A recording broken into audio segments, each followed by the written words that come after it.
Hello everyone, welcome back to the series of Let's Translate into English। तो आज हम fourth chapter पढ़ेंगे और आज हमारा डे 4 है इस सीरीज़ का जो हमने स्टार्ट करी हुई है day wise let's translate into English. आज हम क्या पढ़ने वाले हैं? आज हम पढ़ने वाले हैं क्वेश्चन वर्ड्स का यूज। क्वेश्चन वर्ड्स होते हैं ना हमारे, जिन वर्ड्स के थ्रू हम लोग क्वेश्चन पूछते हैं उन वर्ड्स को क्वेश्चन वर्ड्स बोलते हैं। तो कई सारे होते हैं क्वेश्चन वर्ड्स। पहले हम पढ़ेंगे कि उनको इंग्लिश में बोलते क्या हैं, उसके बाद इनका यूज सीखेंगे। आप देख पा रहे होगे स्क्रीन पे लिखा हुआ है क्या को व्हाट बोलते हैं, कब को व्हेन, कहाँ को वेयर,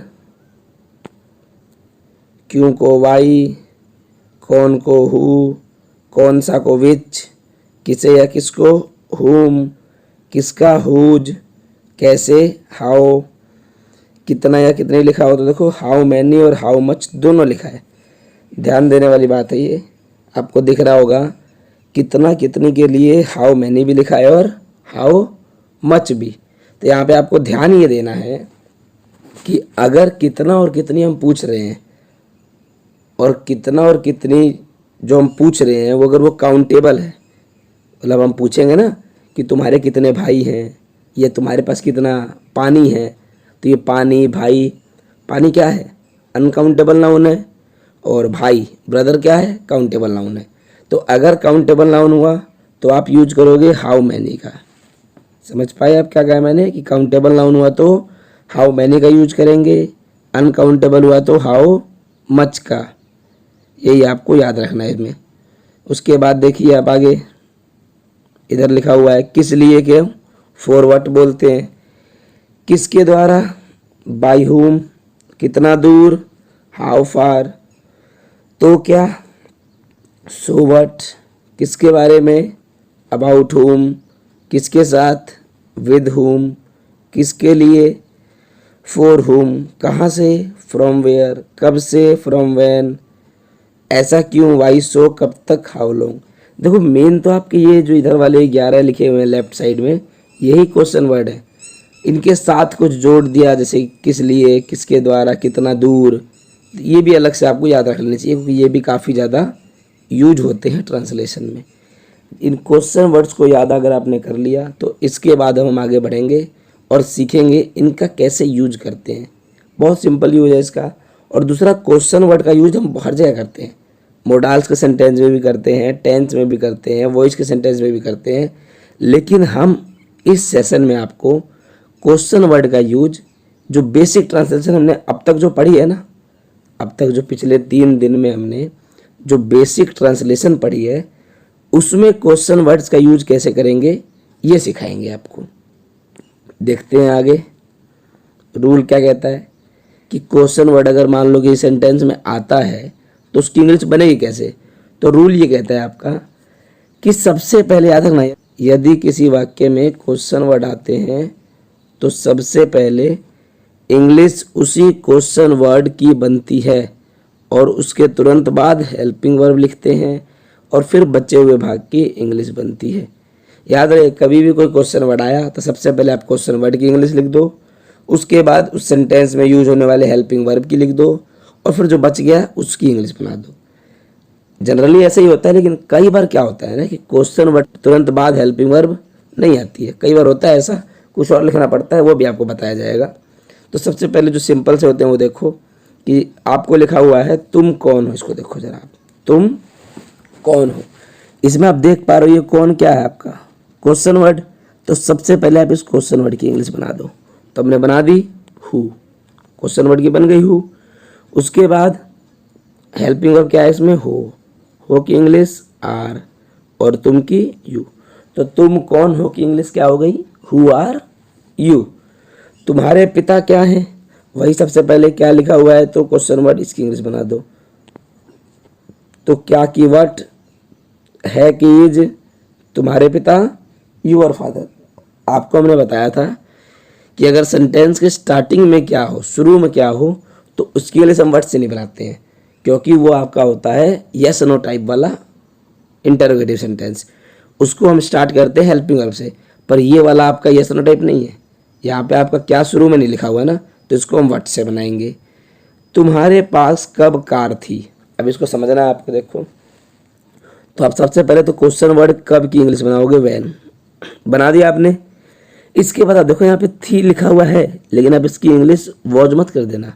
क्यों? क्योंकि सेंटेंस को पूरा पढ़ो। तुम्हारे पास कब कार थी, ये तुम्हारे पास थी वाला सेंटेंस है, और तुम्हारे पास थी को हम इंग्लिश में बोलते हैं यू हैड। तो हेल्पिंग वर्ब क्या यूज होती है इसमें, हैड। तो आप वैन के बाद क्या लिखोगे, हैड, और उसके बाद सब्जेक्ट यू, और बचा हुआ कार की ए कार। तो when had you a car. या आप इसको डिड से भी बना सकते हो। जब आपने सीखा था हैज हैव हैड वाले सेंटेंस, तब आपको बताया गया था कि ये डू डज डिड से भी बनते हैं। तो आपका जो पास्ट वाला होता है हैड वाला, वो डिड से बन जाता है। तो सबसे पहले आप कब की लिखोगे, वैन। वैन के बाद आप लिखोगे हेल्पिंग वर्ब डिड, और डिड के बाद आप फिर सब्जेक्ट और यू हैव ए कार। याद रहे जब डिड आ जाएगा तो फिर हैव का यूज होगा, हैड का यूज नहीं होता है, क्योंकि डिड के साथ हमेशा वर्ब की पहली फॉर्म का यूज करते हैं हम। तो ये हमारे बेसिक सेंटेंस है जिनमें जनरली हम क्या करते हैं कि सबसे पहले क्वेश्चन वर्ड की इंग्लिश बनाते हैं, उसके बाद उसमें आने वाले हेल्पिंग वर्ब की बनाते हैं, और उसके बाद बचे हुए पार्ट की। लेकिन आपको बताएगा देखो कि कभी कभी कुछ ऐसे क्वेश्चन वर्ड्स होते हैं, कुछ ऐसे क्वेश्चन वर्ड भी होते हैं जिनमें हेल्पिंग वर्ब तुरंत बाद नहीं आती है, उसके बाद उसकी इंग्लिश किसी और तरीके से बनती है। तो वही आपको देखना है, ज़रा देखना। आगे देखिए क्या लिखा हुआ है, जरा एक बार विच वाले सेंटेंस को देखिए। पहले आप एक बार देखिए विच वाले सेंटेंस को। तुम्हारा कौन सा घर है, विच हाउस इज योर्स। दूसरा लिखा हुआ है तुम्हारा घर कौन सा है, विच इज योर हाउस। इन दोनों सेंटेंस की मीनिंग तो एक ही है, लिखने का तरीका अलग है। तो इंग्लिश में ध्यान क्या देना आपको, देखो दूसरे वाले सेंटेंस में, इस वाले सेंटेंस में आप देख रहे हो विच के बाद तो हेल्पिंग वर्ब का यूज हो रखा है, लेकिन ऊपर विच के बाद हेल्पिंग वर्ब का यूज नहीं हुआ है। तो ऐसा क्यों हुआ कि क्वेश्चन वर्ड के तुरंत बाद हेल्पिंग वर्ब नहीं आया। तो यही आपको ध्यान देना है। नोट में आपके क्या लिखा हुआ है कि वाक्य में अगर कौन सा आया हुआ है, मान लो कौन सा वाला अगर आपका वाक्य है, मतलब विच वाला जो सेंटेंस है, उसमें कौन सा के बाद यदि हिंदी में, हिंदी वाला जो हमने बोल रहे हैं ना, हिंदी में अगर कौन सा के बाद हेल्पिंग वर्ब लिखा है, तो आप इंग्लिश बनाते हुए भी विच के बाद हेल्पिंग वर्ब लिख दो। और अगर कौन सा के बाद कोई नाउन लिखा है तो आप विच के बाद नाउन लिख दो, उसके बाद हेल्पिंग वर्ब लिखो। वही यहाँ पे हुआ। देखो पहला सेंटेंस अगर आप देखोगे तो यहाँ पे कौन सा के बाद क्या लिखा हुआ है, घर।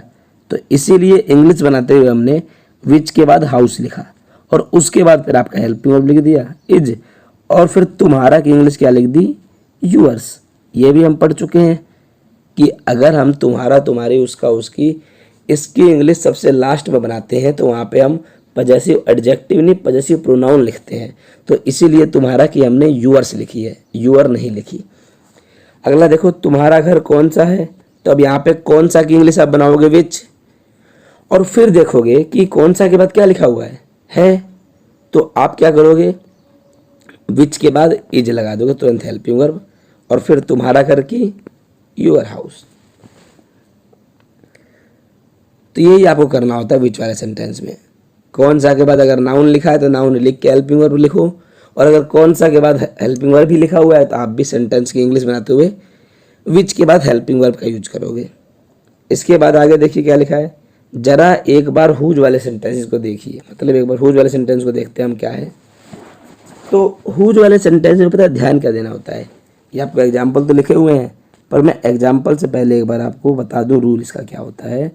तो जो हुज वाले सेंटेंस होते हैं ना बच्चे, हुज वाले सेंटेंस में आपको ध्यान ये देना होता है कि आप सबसे पहले किसका किसकी की इंग्लिश हुज तो लिख दोगे, किसका या किसकी लिखा होगा तो उसकी इंग्लिश आप हुज तो लिख दोगे, लेकिन हुज के तुरंत बाद कभी भी हम हेल्पिंग वर्ब का यूज नहीं करेंगे। हुज के तुरंत बाद हम लिखेंगे वो नाउन जो पूछा जा रहा है। जैसे पहले सेंटेंस में लिखा है वह गाड़ी किसकी है, तो आपने सबसे पहले किसकी की इंग्लिश बना दी, हुज।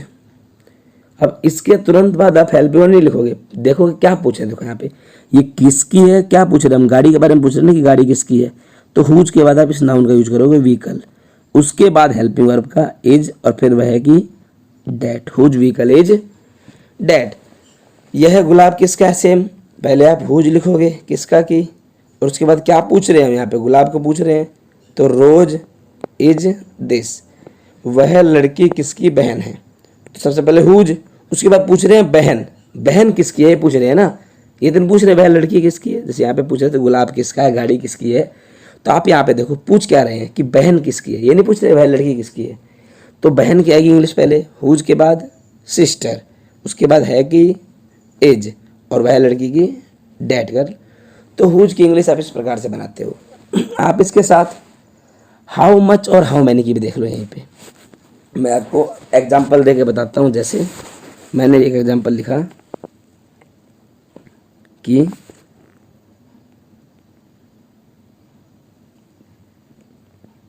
तुम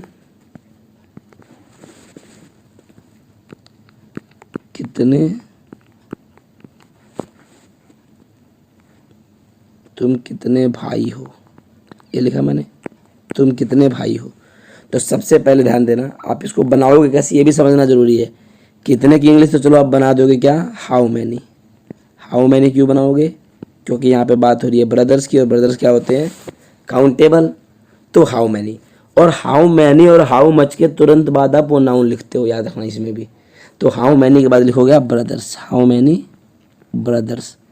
अब इसके बाद आप इसमें ध्यान देना, तुम कितने भाई हो, इसको आप इस तरीके से समझो कि तुम्हारे पास कितने भाई हैं, तुम्हारे पास कितने भाई हैं। तो हाउ मैनी ब्रदर्स के बाद क्या आएगा, या तो आप तुम्हारे पास है के लिए यू हैव होती है, तो हेल्पिंग और पहले यू बाद में कर दो, या फिर डू यू हैव कर दो, डू आप यूज कर लो। How many brothers do you have, how many brothers do you have, आपने ये बना दी। इसी प्रकार से आप देखिए, अगर यहाँ पे कितना कितने के साथ आपका कोई अनकाउंटेबल नाउन होता तो उसको भी आप ऐसे ही बनाओगे, पहले कितना कितने की हाउ मच, उसके बाद उसका नाउन, और फिर बचा हुआ पोर्शन। अब देखते हैं, मान लो अनकाउंटेबल नाउन हुआ तो क्या करेंगे। तो हमने बोला वहाँ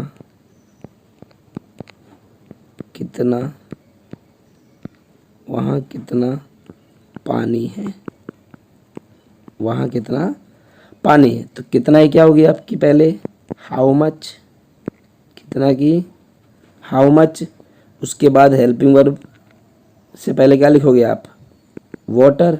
आपको बताया ना, कितना या कितनी के बाद आप पहले लिखोगे उसके बाद वाला नाउन, उसके बाद लिखोगे helping verb. How much water is there, how much water is there, तो आपकी इंग्लिश बन गई। तो हाउ मैनी और हाउ मच की आप इंग्लिश ऐसे बनाते हो। आपको कोई भी क्वेश्चन वर्ड का यूज करना है, जनरली क्वेश्चन वर्ड के बाद हेल्पिंग वर्ब आता है, कई बार कुछ क्वेश्चन वर्ड के बाद नाउन आता है, उसके बाद हेल्पिंग वर्ब आता है। तो आपको ये समझ लेना है इस चैप्टर को अच्छे से। बहुत छोटा चैप्टर है वैसे, क्वेश्चन वर्ड का यूज बहुत ज़्यादा है। क्वेश्चन वर्ड तो आप हर जगह यूज करोगे, टेंस में भी, मॉडल्स में भी, लेकिन बेसिक ट्रांसलेशन में जो यूज है वो मैंने आपको बता दिया। इसको समझने के बाद कुछ सेंटेंस आपको दिए गए हैं, हालांकि ये सेंटेंसेस बहुत कम है प्रैक्टिस के लिए। आप देखो तो ये आपको 20 सेंटेंस दिए गए हैं, 20 सेंटेंस इनफ नहीं होते हैं प्रैक्टिस के लिए, पर अगर आप इनकी प्रैक्टिस करोगे कम से कम आपको क्वेश्चन वर्ड का यूज करना आ जाएगा। फिर प्रैक्टिस तो आप कहीं से भी कर सकते हो, डेली बोल के कर सकते हो, प्रैक्टिस का कोई वो लिमिटेशंस नहीं है प्रैक्टिस के ऊपर। तो ये जो 20 सेंटेंस आपको दे रखे हैं, आप इसको इसी तरीके से बनाने की कोशिश करें जो आपको सिखाया गया। अगर आपको कोई डाउट रह गया है तो आप कमेंट सेक्शन में मुझसे पूछ सकते हैं, इस वीडियो को दोबारा देख सकते हैं चाहे तो, अगर आपको पूरा चैप्टर अच्छे से समझना है तो।